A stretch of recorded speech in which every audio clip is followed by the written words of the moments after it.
ইদানিং সোশ্যাল মিডিয়াতে দেখা যাচ্ছে জিনে ধরা এক নারী তেঁতুল গাছের চিকন ডালের শাখা ধরে ঝুলছে, কখনো গাছে উঠে যাচ্ছে। এগুলো আদৌ সম্ভব কিনা যদি জানাতেন। রাতভর নিখোঁজ থাকার পর গাছের একেবারে মগডালে দেখা যায় মোসাম্মদ সাজেদা বেগম নামের এই নারীকে। উঁচু গাছের ডালে বসে আছেন ওই নারী, কখনো বসে কখনো শুয়ে, আবার কখনো গাছের ডালেই মিষ্টি খেতে দেখা যায় তাকে। এটা জিন আছে সাথে বাবা, আমরা মুসলমান পরিচিত জিন ওনার সঙ্গে। এমন আজব কাণ্ড, তালা লাগাছি, ইজ্জতটা বড়, সে তালা পর্যন্ত খুলি চলে যায়। গত কয়েকদিন আগে বাংলাদেশের খুব পরিচিত একজন অ্যাক্টিভিস্ট তিনি যোগাযোগ করলেন যে তার মেয়ে অসুস্থ দীর্ঘদিন থেকে, অস্বাভাবিক একটা বিড়াল বাসায় এসছে, এরপর থেকে সে অসুস্থ। শেষে একদিন তিনি আমাকে বললেন যে ভাই, ফোনে বললেন যে আমার মেয়ে একটা হসপিটালে অ্যাডমিট আছে, সম্ভবত আইসিইউ বা সিসিইউ এরকম কোনো একটা সিরিয়াস কোনো ইউনিটে। বলে এই ডিপার্টমেন্ট থেকে হঠাৎ করে মেয়ে আমার উধাও, হঠাৎ নাই। পুরা পুলিশ প্রশাসনকে জানানো হলো, তারা সমস্ত সিসি ক্যামেরা চেক করলো, অনেক কিছু করলো, কোনো হদিস পাইল না। এই হসপিটাল থেকে বের হলে তো সিসি ক্যামেরা ধরা পড়বে, কিন্তু কিচ্ছুতে নেই।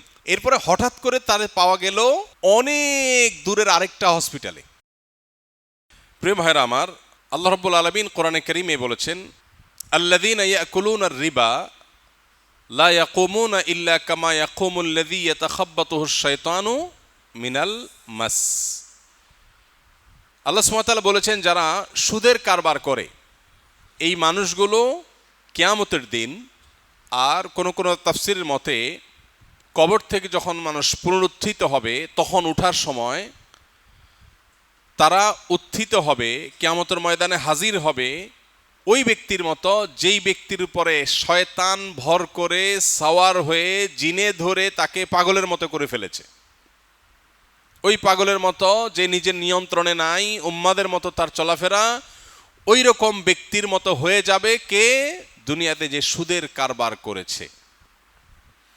এই আয়াত থেকে পরিষ্কারভাবে বোঝা যায় জিন মানুষের উপরে ভর করে তার নিয়ন্ত্রণটা জেনে নিয়ে ফেলতে পারে এবং সে পাগলের মতো উদ্ভট আচরণ করতে পারে, অস্বাভাবিক আচরণ তার দ্বারায় হতে পারে।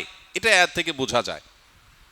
এই জন্য কোনো পুরুষ হোক, নারী হোক, শিশু হোক, কারোর উপরে জিন সাওয়ার হওয়া, জিন ভর করা এবং তার শরীরের পুরো অংশের অথবা আংশিক নিয়ন্ত্রণ নিয়ে ফেলা, এটা সম্ভব। কোরআনের আলোকে এটা সম্ভব। আজকের বিজ্ঞান সেটাকে অস্বীকার করলেও একজন সত্যানুসন্ধানী মানুষ, যিনি প্রকৃত সত্য আবিষ্কার করতে আগ্রহী, তিনি যদি একটু খোলা চোখে তাকাবার চেষ্টা করেন, তার কাছে দিনের আলোর মতো পরিষ্কার হয়ে যাবে যে মানুষের উপরে জিনের সাওয়ার হওয়া, ভর করার ঘটনা অহরহ ঘটে। এইসব ঘটনার কোনো সায়েন্টিফিক ব্যাখ্যা আজও পর্যন্ত কেউ দিতে পারে না এবং দিতে পারার কথাও না। কিছু ঘটনা হতে পারে, সেটার পেছনে সায়েন্টিফিক ব্যাখ্যা থাকতে পারে, বাট মানে রিয়েল বা প্রকৃত অর্থে যদি কারোর উপরে জিন সাওয়ার হয়, তাহলে সেক্ষেত্রে সেটার কোনো বৈজ্ঞানিক ব্যাখ্যা আসলেই দেওয়া সম্ভব নয়। কারণ এখনো পর্যন্ত আমাদের সমাজে অহরহ এরকম জেনে ধরা রোগী আছে। আপনি বলবেন শুধু এগুলো আমাদের সমাজে হয়, উন্নত দেশে হয় না কেন? উন্নত দেশেও হয়। তারা বুঝে না, তারা এটাকে স্বাভাবিক অসুস্থতা মনে করে ট্রিটমেন্ট দেয়, কোনো সমাধান হয় না। একসময় রোগী মারা যায়, একটা অ্যাক্সিডেন্ট করে, জাস্ট এটুকু, এর বাইরে কোনো সমাধান হয় না। গত কয়েকদিন আগে বাংলাদেশের খুব পরিচিত একজন অ্যাক্টিভিস্ট, সঙ্গত কারণে আমি নাম নিচ্ছি না, আপনারা অনেকেই চিনে যাবেন, তিনি যোগাযোগ করলেন যে তার মেয়ে অসুস্থ দীর্ঘদিন থেকে, অস্বাভাবিক একটা বিড়াল বাসায় এসছে, এরপর থেকে সে অসুস্থ। এবং অসুস্থতার লেভেলটা এতটাই অস্বাভাবিক যে সেটা আসলে কোনো সায়েন্টিফিক ব্যাখ্যা দিয়ে সেটাকে মেলানো কঠিন। ভদ্রলোক নিজেও বিজ্ঞান মনস্ক মানুষ, খুব বেশি ধর্মকর্ম করা মানুষ হিসাবে তাকে জানি না আমরা। তিনি নিজেই ব্যাখ্যা করছেন যে আমার মেয়ের এই রকম ঘটনা ঘটছে। শেষে একদিন তিনি আমাকে বললেন যে ভাই, ফোনে বললেন যে আমার মেয়ে একটা হসপিটালে অ্যাডমিট আছে, সম্ভবত আইসিইউ বা সিসিইউ এরকম কোনো একটা সিরিয়াস কোনো ইউনিটে। বলে এই ডিপার্টমেন্ট থেকে হঠাৎ করে মেয়ে আমার উধাও, হঠাৎ নাই। পুরা ঘটনাটা আমেরিকার। পুলিশ প্রশাসনকে জানানো হলো, তারা সমস্ত সিসি ক্যামেরা চেক করলো, অনেক কিছু করলো, কোনো হদিস পাইল না। এই হসপিটাল থেকে বের হলে তো সিসি ক্যামেরা ধরা পড়বে, কিন্তু কিচ্ছুতে নেই। এরপরে হঠাৎ করে তারে পাওয়া গেল অনেক দূরের আরেকটা হসপিটালে। সে কিভাবে সেখানে গেছে সে নিজেও জানে না, এবং কোনো গবেষণা, পুলিশ রিপোর্ট, কোনো কিছুতে এর কোনো ইয়ত্তা খুঁজে পাওয়া যায় না।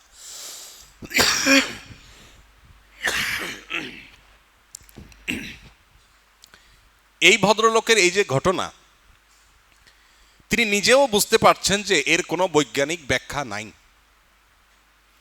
এরকম আরো অজস্র ঘটনা আমাদের চোখের সামনে ঘটে। বিশেষ করে যারা জেনে ধরা রোগীকে খুব কাছে থেকে দেখেছেন, সামনে থেকে দেখেছেন, তারা বুঝেন অস্বাভাবিকতা কত প্রকার এবং কি কি।